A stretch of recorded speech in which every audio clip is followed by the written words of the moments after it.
Bonjour à tous et à toutes, toujours avec l'électrostatique et toujours dans le même chapitre 2 intitulé Force, champ et potentiel électrostatique. Aujourd'hui, je représente la partie concernant le calcul du champ électrostatique créé par une distribution linéaire. Et pour distinguer entre une distribution continue et une distribution discrète, on va prendre la figure suivante. Voilà, j'ai deux figures. La première figure ici, par exemple, figure 1, c'est figure 2. Dans la figure 1, il s'agit d'une distribution discrète des charges, c'est-à-dire je peux distinguer la charge Q1 de la charge Q2, de la charge Q3, ainsi de suite. Ici, on parle d'une distribution discrète des charges. Dans la figure 2, ici, je ne peux pas distinguer entre les charges, je ne peux pas distinguer une charge. On parle ici d'une distribution continue. Exactement, on parle d'une distribution linéaire. Distribution dans ce cas parce que les charges, elles forment une ligne ou un fil chargé. Donc ici, fil chargé.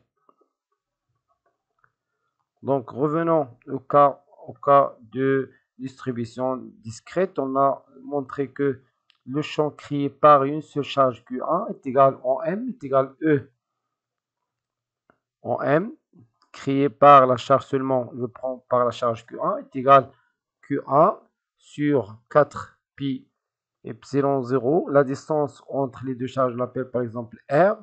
Donc ici R carré, fois, si je prends la charge positive, donc fois le vecteur unitaire U, fois U. De même, si je prends un élément que je l'appelle ici DL, un élément élémentaire D de L, un élément de longueur centré au point P par exemple, donc le champ créé par cet élément de longueur, le champ élémentaire E, à quoi est égal?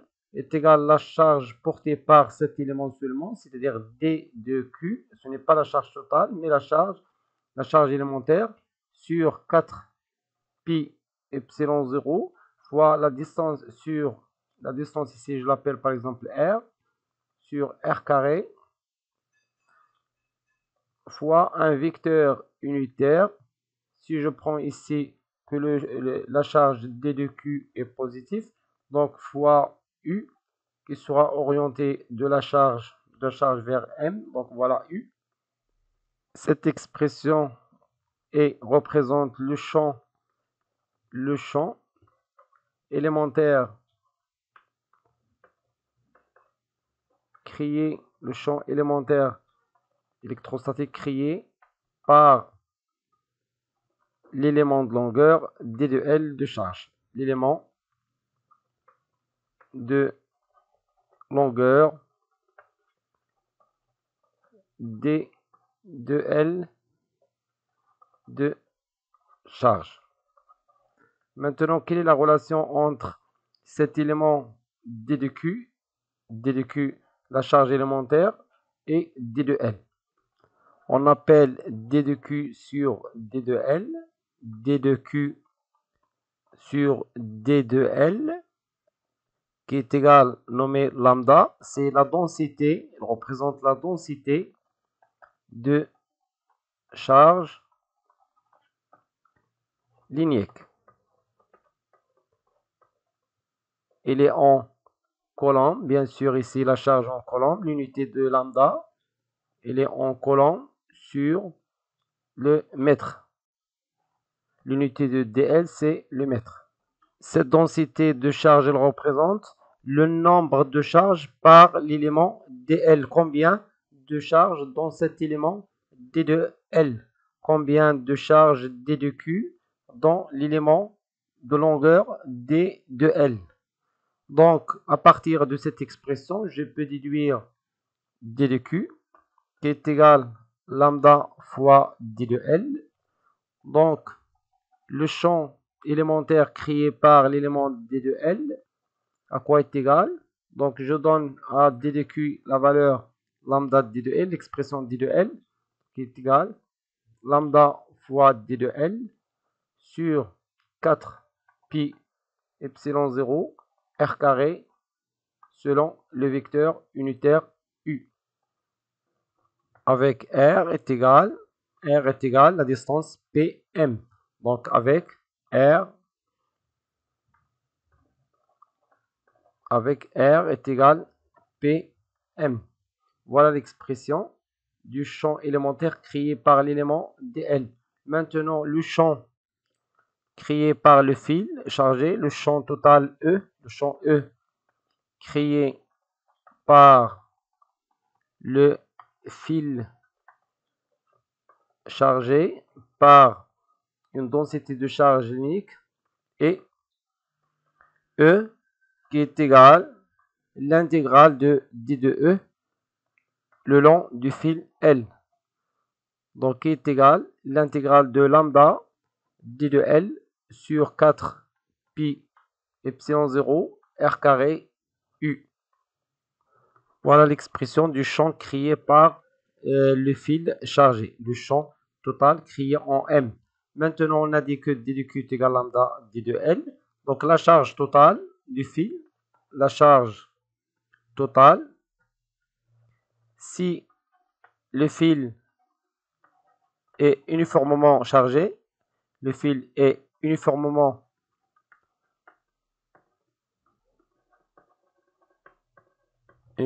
chargé, c'est-à-dire que lambda, la densité est constante. Donc lambda est égal à une constante.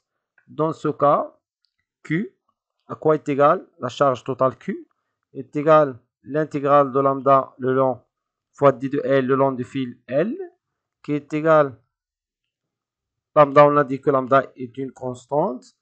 Dans le cas d'un fil chargé uniformément, donc est égal lambda l'intégrale de d de L.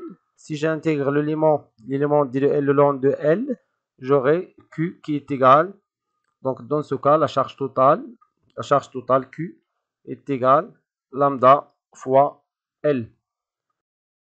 Revenons maintenant à E.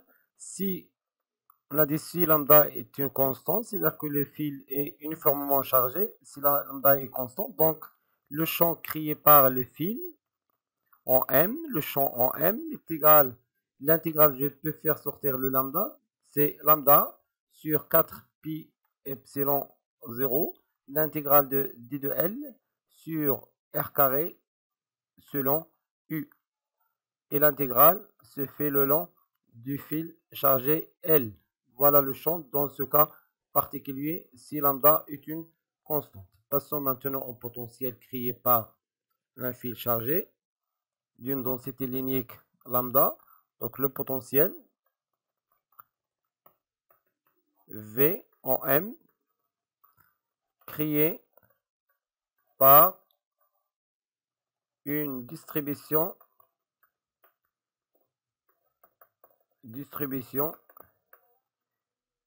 linéaire. Si on prend la figure de tout à l'heure, on a dit que le potentiel ici créé par une seule charge, V créé par Q1 en M, est égal la charge Q1 sur 4 pi epsilon 0. La distance ici, je l'appelle par exemple R, c'est R plus une constante. Voilà le potentiel dans le cas d'une distribution discrète. Pour le cas d'une distribution continue, je prends un élément de charge, un élément D de L ici, centré sur le point P par exemple. Cette distance, je l'appelle R. Donc, je calcule le potentiel créé par cet élément de longueur D de L. Donc, je l'appelle par exemple D de V en M. À quoi est égal la charge portée par l'élément D de L, c'est-à-dire D de Q, sur 4 pi epsilon 0. Cette distance, je l'appelle R, plus une constante. Si on compare entre les deux potentiels, le potentiel créé par une charge et le potentiel créé par un élément de longueur, même formule, la seule différence, c'est ici on travaille avec une charge discrète, une seule charge, ici on travaille avec D de Q, la charge élémentaire. Maintenant, pour calculer le potentiel créé par le fil, ici c'est un fil chargé, créé par le fil chargé, il suffit d'intégrer. Donc, le potentiel créé par le fil chargé tout entier est égal l'intégrale de d de v le long, je fais l'intégrale le long du fil L, donc qui est égal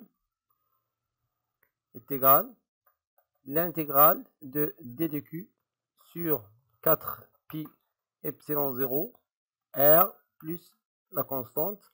Je fais l'intégrale le long de L. Or, on a dit que d de q, la charge élémentaire, est égal lambda d de L. Donc, le potentiel créé en M dans ce cas, V en M, est égal lambda d de L sur 4 pi epsilon 0 R plus la constante qu'on détermine après par les conditions initiales. Je fais l'intégrale le long du fil L. Cas particulier, si lambda est constante, c'est-à-dire que le fil est uniformément chargé, lambda est égal à constante. Donc, dans ce cas, le potentiel V en M créé par le fil est égal lambda sur 4 pi epsilon 0, c'est une constante, l'intégrale de d de L sur R plus la constante. Voilà le potentiel créé par une distribution linéaire. Et pour trouver l'expression finale, soit du potentiel U ou du champ, il faut calculer d de L, cette intégrale. Donc pour calculer cette intégrale, donc ici, il ne reste que la partie de calcul de d de L dans les trois systèmes de coordonnées. Les différents systèmes de coordonnées. Donc, prenons la figure. Si on travaille avec, bien sûr, les coordonnées cartésiennes, toujours d de L, dans ce coordonnée, c'est simple à calculer d de L. d de L, à quoi est égal? Soit est égal à d de x, si on travaille sur la droite des x, si le déplacement se fait le long de la droite des x, d de L est égal à d de y, si on fait un déplacement élémentaire le long de l'axe d de y, et d de L est égal à d de z, si on fait un déplacement élémentaire le long de la droite d de z. Donc ici c'est simple, toujours d de L soit est égal à d de x, soit est égal à d de L est égal à d de y, soit d de L est égal à d de z. Dans d'autres cas, il faut travailler avec les coordonnées cylindriques. Dans ce cas, d de L, à quoi est égal d de L? Est égal à d de ρ, si on fait un déplacement élémentaire le long de l'axe de ρ. d de L est égal ρ d de θ, si on fait un déplacement élémentaire de θ par dθ. Et d de L est égal à d de z, si on fait un déplacement le long de l'axe des z. Donc toujours, si on travaille avec les coordonnées cylindriques, on prend d de L soit est égal à d de ρ, soit d de L est égal à ρ d de θ, soit d de L est égal à d de z selon l'axe sur lequel on fait le déplacement élémentaire. Maintenant pour les coordonnées sphériques, dans le cas des coordonnées sphériques, on prend d de L qui est égal directement d de R si on fait un déplacement le long de l'axe des R. d de L qui est égal R sinus θ d de phi. Si on fait changer θ d'un angle d de θ élémentaire, puis d de L est égal R d de θ si on fait varier phi maintenant d'un angle d de phi. Donc faites attention, toujours dans les coordonnées sphériques, si je prends d de L est égal soit d de R, soit d de L est égal R sinus de θ d de phi, soit d de L est égal R d de θ. Pour les images, vous pouvez trouver les images sur ma page Facebook. Et par ces éléments de longueur dans les différents systèmes de coordonnées, on termine cette vidéo. وصلنا لنهاية الفيديو. كان معكم الأستاذ خالد الناجي. كنتمنى يكون هذا الشيء واضح وبسيط، وإلى فيديو مقبل إن شاء الله. استودعكم الله والسلام عليكم ورحمة الله تعالى وبركاته.